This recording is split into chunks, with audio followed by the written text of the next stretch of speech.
Hello and welcome to Charity Pulse, your bi-weekly dive into the heart of the charity sector. I'm Catherine Rastongi, partner and head of charities at Shakespeare Martineau, and I'm delighted to be joined by my regular co-hosts, James Saunders, partner at Moore Kingston Smith, and Charles Mosquita, charities director at Quilter Cheviot. Together we explore the latest insights and pressing issues affecting charities, non-profit organisations and the voluntary sector. So starting with this week's session, James, I was quite surprised from our previous discussions where we talked about gift aid fraud being comparatively rare compared to other types of fraud in the charity sector. And then shortly afterwards, I saw a case relating to two sisters who've been jailed for a combined 5.5 years for fraudulently claiming over £500,000 in gift aid. They admitted stealing the money over a 6-year period and they were girl guiding volunteers. I found it quite boggling that they managed it and managed to not be discovered for such a period. But I wondered, did you have any particular thoughts having seen the case? Yeah, I wondered actually whether the case might have instigated the HMRC attention in the first place, or what was one of some that had. It's been going on for some time, and importantly, there wasn't charity money stolen. This is gift aid fraud. So they've made claims, gift aid claims, and then basically and taken the money effectively from the gift aid account, if you like.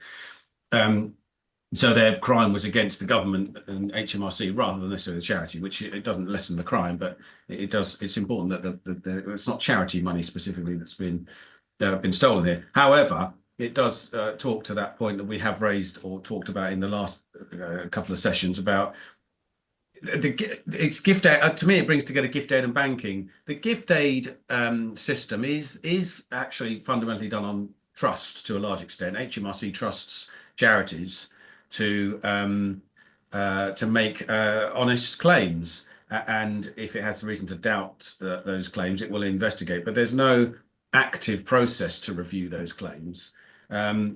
So I can see how this might have gone on. It's slightly surprising that the amounts are so large. But yeah, you can see how this happened. And bringing back the other point about our point about banking, it's checks. Identities of other volunteers to sign off checks apparently was one of the methods of enacting this fraud. So those controls around online banking stuff are all irrelevant when it comes to, just the signature. And as we know, signatures on mandates can be out of date very easily. Very difficult for charities to update these things, as we've spoken about other times, and get the right people and more, their current trustees onto bank mandates. So it's both sides. It's the gift aid fraud that we said happens but rarely. Well, this is a big occurrence, and also more relevant and more prevalent really is there's lack of controls at the bank. Yeah, and I think on that banking point, we've seen a report published this week, Charity Banking Challenges 2024, and it said nearly all the respondents, 92%, have experienced at least one difficulty related to banking in the past 2 years. So, Charles, I don't know if you'd picked out any particular headlines from that report. Yeah, initially, when we've spoken about this before, I thought that this was all around anti-money laundering, and we talked about the complexity, and I think that case of 100 trustees, which none of us have ever come across, let alone 25 trustees. It was interesting. I was at a conference in Belfast, organised by Northern Ireland voluntary organisations, NICFA, and they had somebody speaking on about banking. And it seems to be the biggest problem is that the staff within banks are not trained properly, so they don't have any understanding of charities whatsoever, which is creating all sorts of problems around it on their constitutions. But also I think they've automated a lot of stuff, which goes back to that AI comment I think we had previously, and of course none of it's designed with charities in mind. I mean, this is just so typical from the past. So I think the banking industry needs to actually turn around and say, what are the issues? And then how do we resolve it? I think there needs to have a can-do attitude here, because, it is absolutely iniquitous that organizations shouldn't have access to banking. And there is no excuse about complexity, because they're not as that complex, in the respect that you've probably got three main different sort of constitutions. So yeah, I think, and these are things are all surmountable. We deal with it as businesses dealing with charities, so why shouldn't banks? Yeah, I find it really interesting. This week it was the Charity Commission annual public meeting, and they had one of their board members on, and I forget his particular name, but very experienced as a business entrepreneur and operating in different sectors. He gave the example of being a trustee needing to update the bank mandate, and he has done it twice so far, and it's been rejected by the bank both times. And he was saying, I have no idea why that is the case. And it is this kind of, it's a law unto themselves. And I find, since COVID, we've seen other sectors and organizations adapt and allow electronic signatures, allow, much more interaction online, rather than you must physically appear in a branch. You must, bring an ink signature to be able to proceed with it. So, James, I don't know if that's the experience of your clients as well. Any difficulties on the banking side?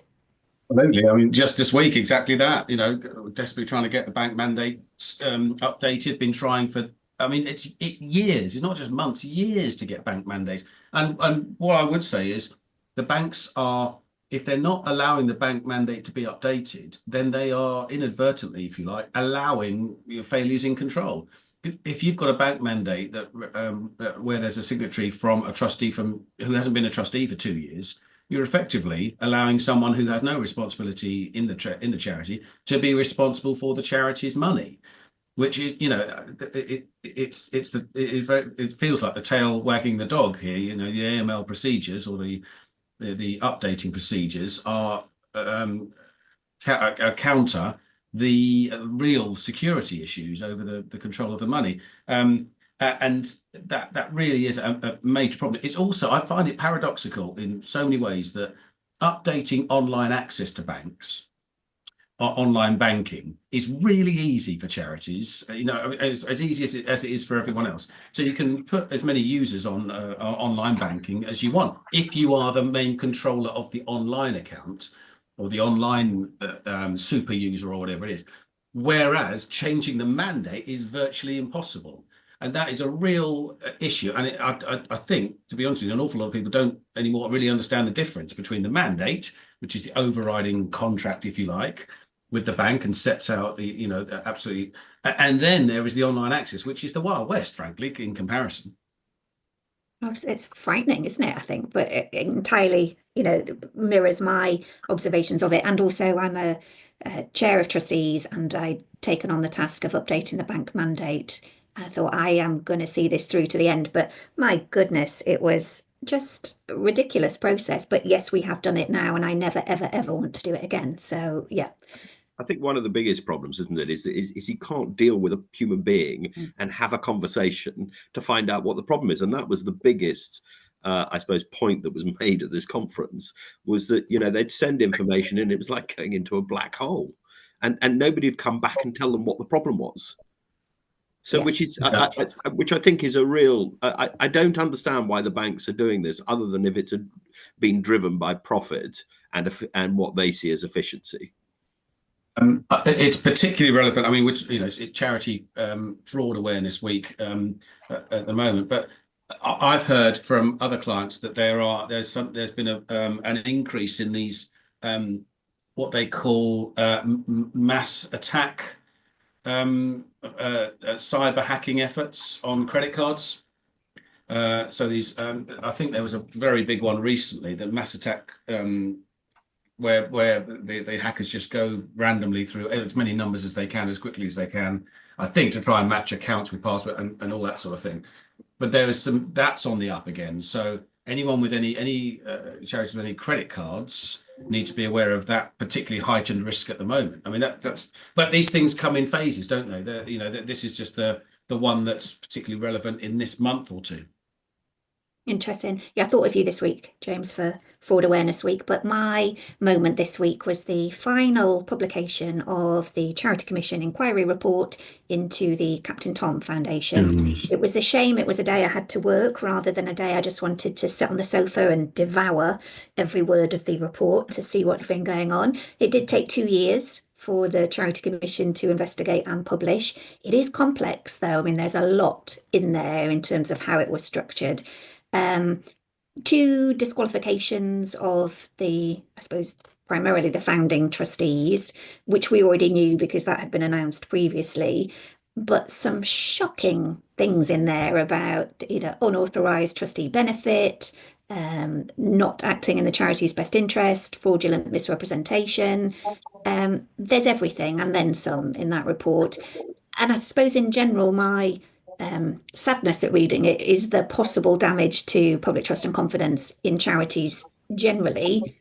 But I think this, similar to Kids Company, is a blip. It is not reflective of the sector. But I'd be interested, Charles, I'll come to you first, whether you had any particular thoughts looking at it. I mean, Captain Tom will be turning in his grave, won't he? I mean, this is just absolutely shocking. I mean, the thing I took from positive was that the Charity Commission, I think, has produced, I mean, it's taken a bit of time, admittedly, but a very robust report. I did ask myself the question of, so what happened with the money that they benefited for? Are they going to go after that? Because they should, and make an example of this. I mean, I know people are worrying about trust and confidence, but actually it's at an all-time high. These things happen, and you're never going to have a perfect world. And this is really a very unusual case. And actually they have made an example of it. You've just got two people who've just, they've looked at a charity status and gone, oh, we can make lots of money, which is what it seems to me, without understanding there are a whole lot of controls and protocols around it, and they've been found wanting. I think the real disappointment is that neither of them seem to be terribly repentant about what they have done. And, I mean, obviously don't know the individuals concerned, but I just think her father would be ashamed of what has happened in his name. I find it quite incredible. They said they had been advised by professionals. And I thought, well, professional what? Because I have no idea who would advise you to do this in this way and think that that's compliant. James, I don't know if you had any particular. I would imagine in some world somewhere that might be an interpretation where it might be compliant. But I mean, ethically, if you like, morally, there's just no case whatsoever. It's really disappointing. And actually, I take your point, Charles, that it's a blip, but it's a really high profile one. And it's excessively impactful, I think, because of Captain Tom and his efforts, how he was received in a particularly difficult time for the country. And then this squalid episode that's come on afterwards about, we just want to make as much money. But, it's very evident. It's been very clear. This whole, the spa being built. I mean, it couldn't be any clearer. This isn't a technical area around, well, it's related party transactions and it's duties with one hat on and one. But building the spa was just a horrible, a horrible example of abuse of power, money, and lack of morality. So yeah, it's pretty. I think that this will go on for some time. I think it has damaged confidence in charities. But I think we do need to acknowledge. I mean, the charity sector is very good at identifying these issues, looking at and analysing them, putting them in the public and being open about it, and then addressing them to make sure they don't happen going forward. So these are really rare circumstances. I mean, this is just people who just, quite frankly, taking the mickey. The other difficulty, of course, is that no one seems to be particularly keen on chasing them for repayment of the funds. Well, other than the charity, the original charity asking them to repay it, the police aren't interested. Charity Commission not interested. They've left it to the charity itself to pursue the money, which, Catherine, I think you said was basically one trustee, which is that doesn't seem particularly fair. If you've decided that everything's wrong, as the regulator, I would have thought they should have taken the next step and gone after them. Yeah, because that's the only bit I think in the report. Some would say it is a robust report. It is in places, but the bit about there isn't any repayment, and the Charity Commission said they repeatedly urged the two trustees to do the right thing.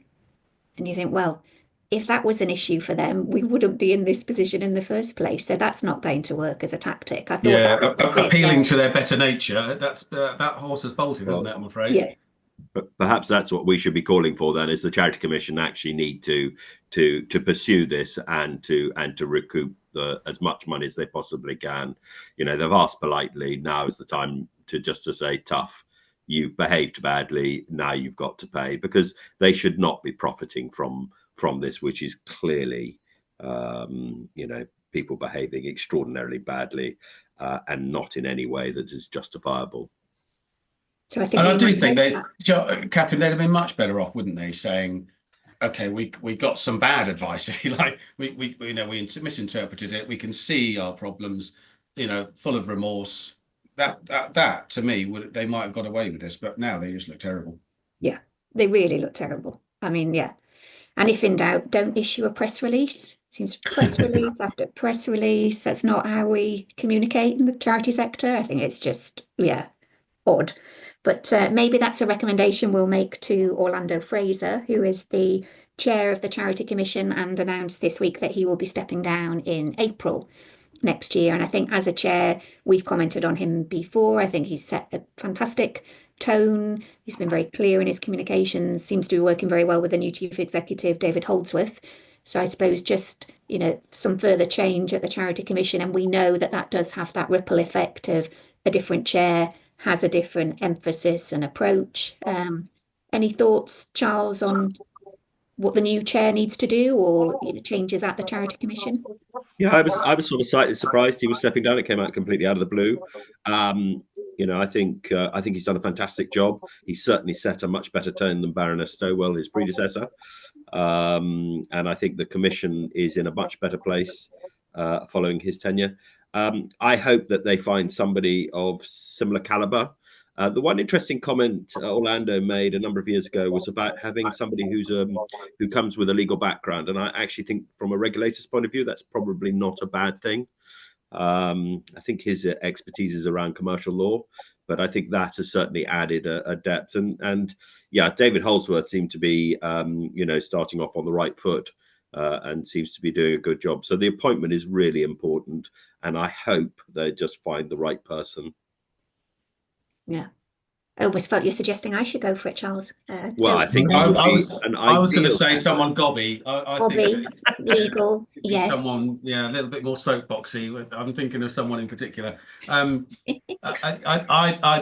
think your first point there, Charles, was right. And it's a bit like when we talk about charities in general, and that CEO and chairman relationship is massively important.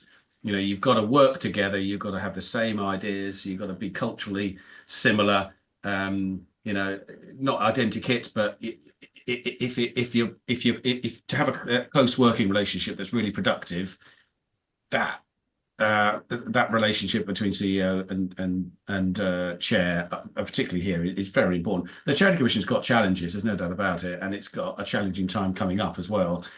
We keep talking about the differences compared to only 5 years, 10 years ago, the size of the Charity Commission, what its responsibilities are, and that is not a static organisation at the moment. So it's really important, yes. Definitely. Well, thank you both. And thank you for tuning in to this episode of Charity Pulse. We hope you found our discussion insightful.